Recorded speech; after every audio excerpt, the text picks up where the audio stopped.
public interest dengan tema pro kontra ujian nasional. Saya ingin kembali ke Pak Mansur Ramli. Ada pandangan begini Pak, negara wajib sesuai dengan Undang-Undang Dasar 45 mencerdaskan kehidupan bangsa, kemudian menyelenggarakan pendidikan yang memadai, yang baik lah ya. Kemudian ada komitmen 20% APBN dan sebetulnya APBD juga untuk pendidikan. Jadi dilihat dari segi ini sebetulnya lebih dari cukup untuk menciptakan kapabilitas dan kapasitas lembaga pendidikan untuk menghasilkan sesuai dengan standar yang diharapkan. Karena yang tidak sesuai standar masuknya sekolah luar biasa. Berarti kalau yang masuk jalur normal itu memenuhi standar. Dan tugas sekolah lah menggembleng agar semua siswanya sesuai dengan standar. Sehingga nanti ujian nasional sifatnya sebagai benchmarking saja. Misalnya lembaga pendidikan yang bagus, dia akan mengambil yang rata-rata 9,5. Tapi di bawahnya, tapi semua pada umumnya di atas standar itu. Bagaimana Bapak melihat seberapa jauh negara telah memenuhi kewajiban-kewajibannya sehingga negara tidak memaksakan pembentukan standar itu padahal negara belum memenuhi kewajibannya tadi, Pak? Ya.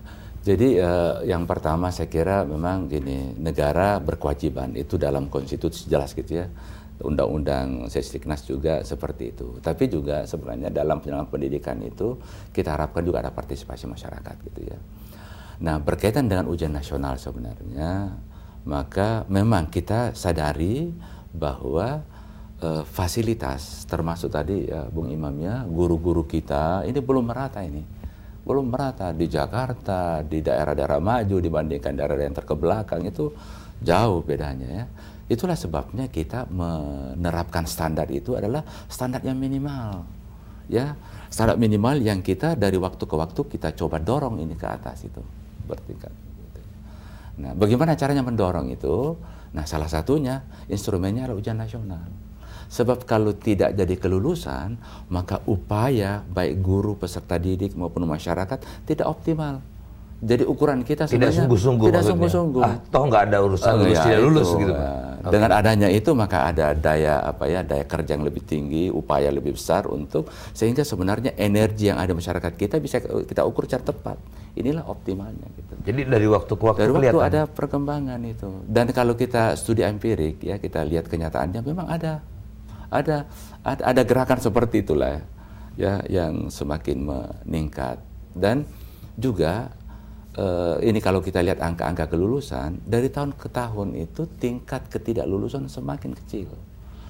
Ya artinya terlepas dari temuan-temuan kita bahwa ada kecurangan, ada intervensi macam-macam. Nah, tapi kita melihat bahwa ada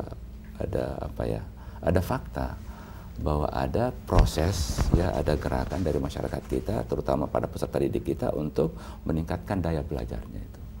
Nah, itu kan sebenarnya kita harapkan seperti itu. Daripada nanti kita ukur ya, tadi ada kita ikut juga sebenarnya Pak Faisal itu. Kita ikut studi PISA ya, kita ikut TIMSS untuk matematik dan IPA, social science ya. Dan macam-macam untuk mengukur juga kita dibandingkan dengan negara-negara maju. Memang kita masih jauh tertinggal. Saya nggak bandingkan negara maju loh, Pak. Negara tetangga nih, Meksiko misalnya, Thailand. Kalau negara maju mungkin masih tapi kita ikut, kita ikut dalam studi-studi internasional itu, kita ikut untuk apa? Untuk kita melihat ya, kita sebenarnya jauhnya itu di mana letak kita, supaya ada upaya kita untuk melihat itu.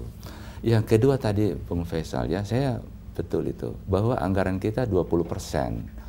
Tapi kita harus sadar juga anggaran ini tidak sepenuhnya untuk peningkatan kualitas guru, sarana prasarana itu banyak habis untuk gaji. Ya, 20% itu ya kalau kita karena gaji masuk di sana ya paling ada 70-80 triliun ya dari 200 sekian triliun untuk langsung menyentuh kepada peningkatan kualitas guru dan sarana prasarana gitu. Tapi dengan itu saya kira sejak tahun 2006 Ya, apalagi ketika sejak Undang-Undang Guru dan Dosen, memang pemerintah sangat gencar untuk mengalokasikan anggaran untuk tadi, Bung Imam, untuk peningkatan kualitas guru, ya, sarana prasarana, ya. Bahkan tahun ini kita supaya apa namanya data kita memang valid, kita bikin sensus supaya kita tahu persis memang itu sarana prasarana yang rusak itu di mana sebenarnya, ya, berapa besar gitu ya, kualitas guru kita itu seberapa, ya. Dan ini ya, Bung Imam, ini dengan ujian nasional itu ya, kalau kita kaitkan dengan pemetaan dengan adanya Desrap itu luar biasa juga yang bisa kita bisa peroleh. Guru-guru itu yang ada di Papua, yang ada di Kalimantan, ada di mana itu, guru-guru matematik misalnya, itu bisa membaca dirinya. Saya sebenarnya mengajar matematik ini kelemahan saya di mana? Itu dengan melihat keberhasilan peserta didik itu dalam menjawab soal sesuai dengan kisi-kisi yang ada dalam soal itu.